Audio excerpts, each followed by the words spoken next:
Hello, everyone, and welcome back. Today, we are looking at the Merced class starship. From the advanced starship design, where we were from last week, the android known as Data once served aboard the USS Tracy of the Merced class. The Merced class was in service no longer than, or was in service for longer than any other frigate type.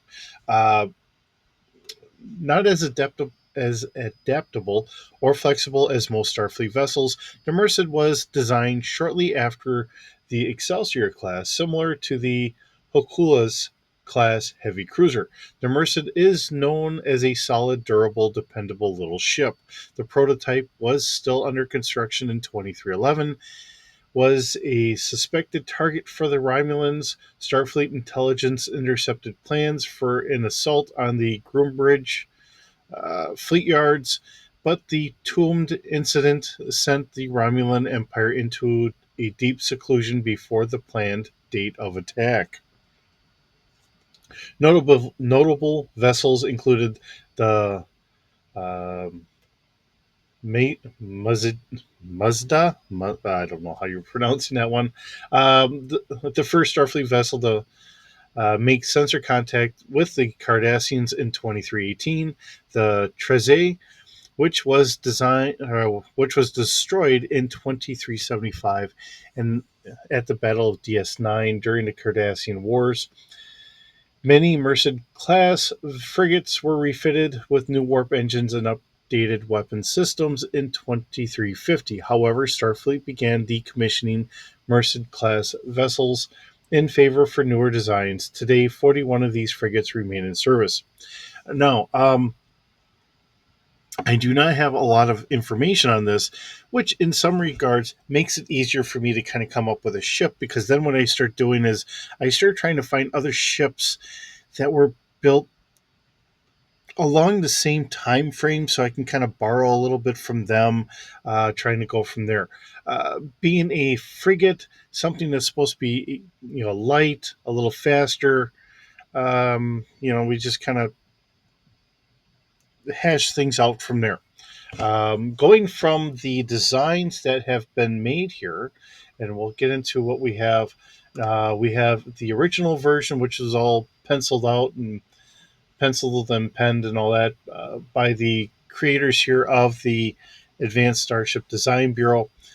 It's got some nice, sleek designs that really kind of fit in. Modified version here. Uh, you know, Not a bad set of creation for a starship, and being a smaller ship to complement what the Excelsior was. Um, and then we have the dedication plaque, which unfortunately the launch star date actually had come out to like 2369 or something like that, um, converting the star date down to where that would take it. Um, and I have to use a calculator. So unless the calculator I was using was wrong, or however that all worked out, it just is what it is. All right. So looking at what we have here, we have the Excelsior, we have an Oberth in the background, and then we have the Merced class right here, being a nice complement of the three of them. Now, the Excelsior, being the new front line for exploration, um, the Oberth being the heavily scientific class vessel, and the Merced really being a ship to really kind of start taking over for, say, like the Reliant and that. That's kind of my viewpoint of it all. And actually, what you'll notice is I really did grab from the Reliant um, the weapons platforms from there to say, hey, that's what we have. I just don't have the two bigger cannons there really to kind of drive that home. I left the other ones there. Now, maybe it needs a couple extra weapons on there. Maybe it should be 8 instead of the 6. Whoops, we already did that one. Actually, that's a different 3D model of the same that we had seen before. Another 3D model where it's going into a star field with a sun in the background or a star in the background. All right, and then last but not least, we have this one here, all rendered in 3D. It's not a bad looking ship, and I will not say it is. It's got some very nice lines to it. Just something that we didn't really get to see here in Star Trek proper.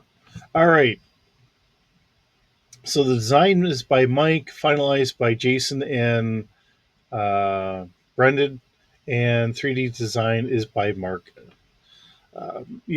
They do great work, and actually, I've been drawn to this site mainly because they have a nice presentation of the ships. So let's give them a little bit of fame, and then bring this out into our D6 universe.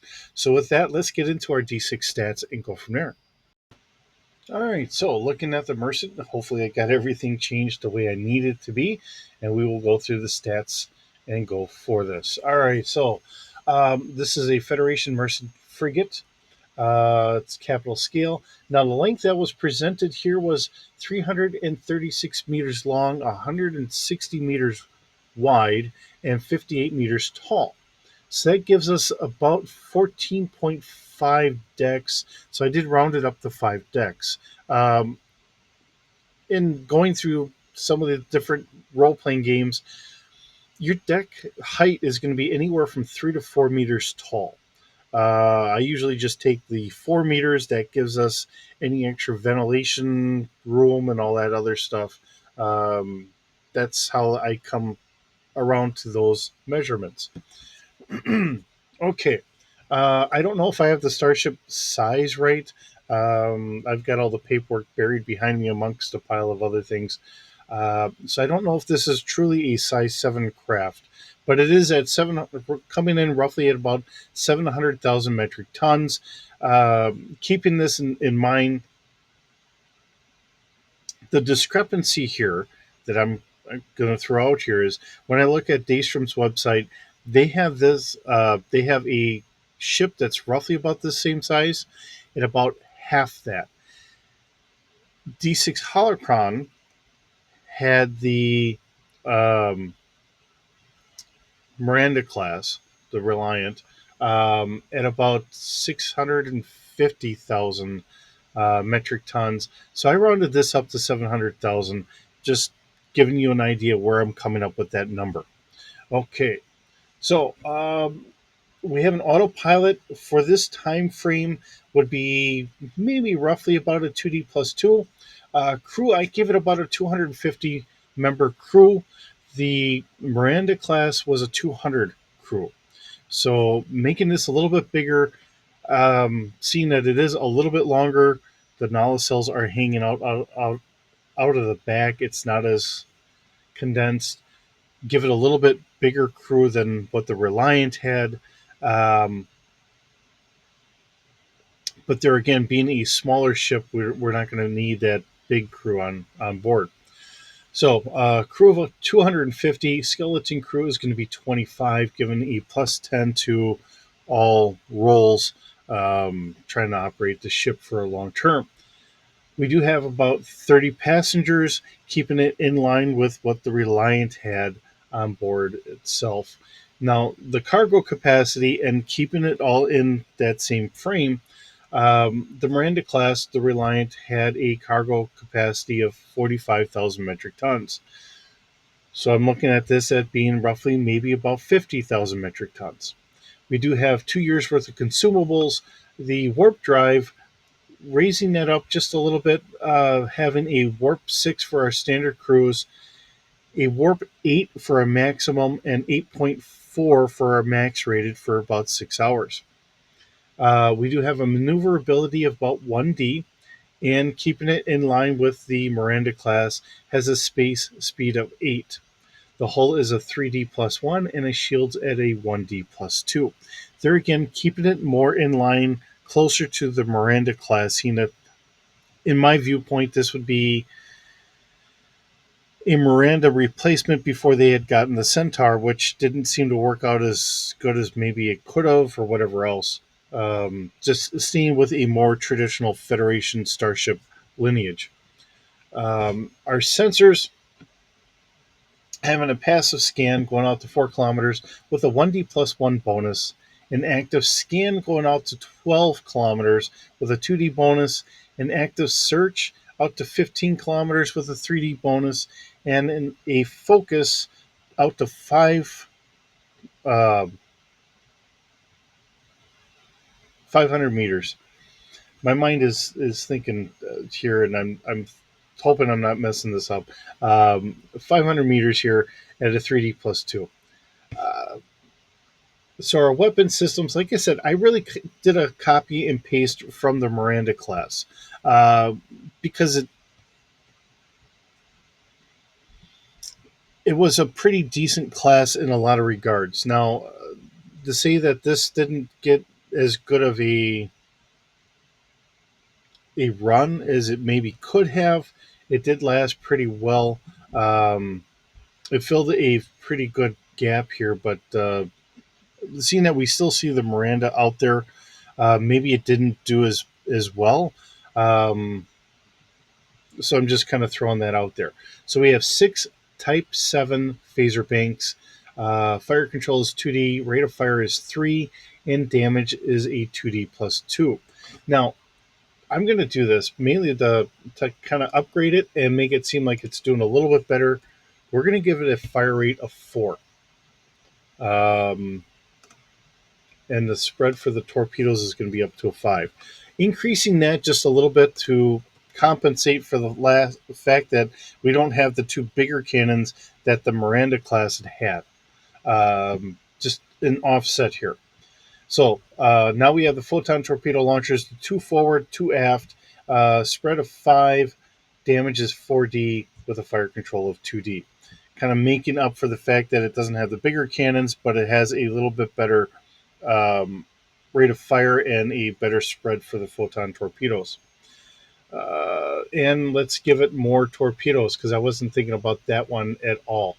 So let's take this probably up to about 80. Um,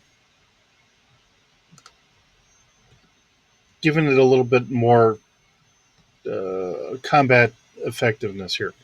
So again, we're going to have the 2 class Delta tractor beams, 1 forward, 1 aft with a strength of 4D plus 2, 1 alpha for our class tractor beam 4-hour shuttle bay with a strength of 3D.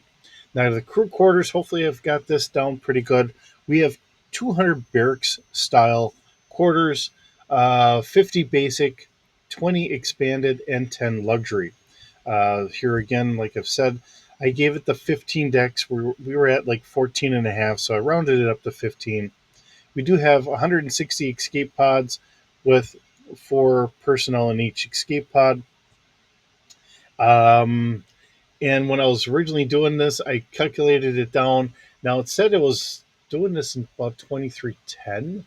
So let's change it to 2369, which is what converting the start date down to really kind of took it up to.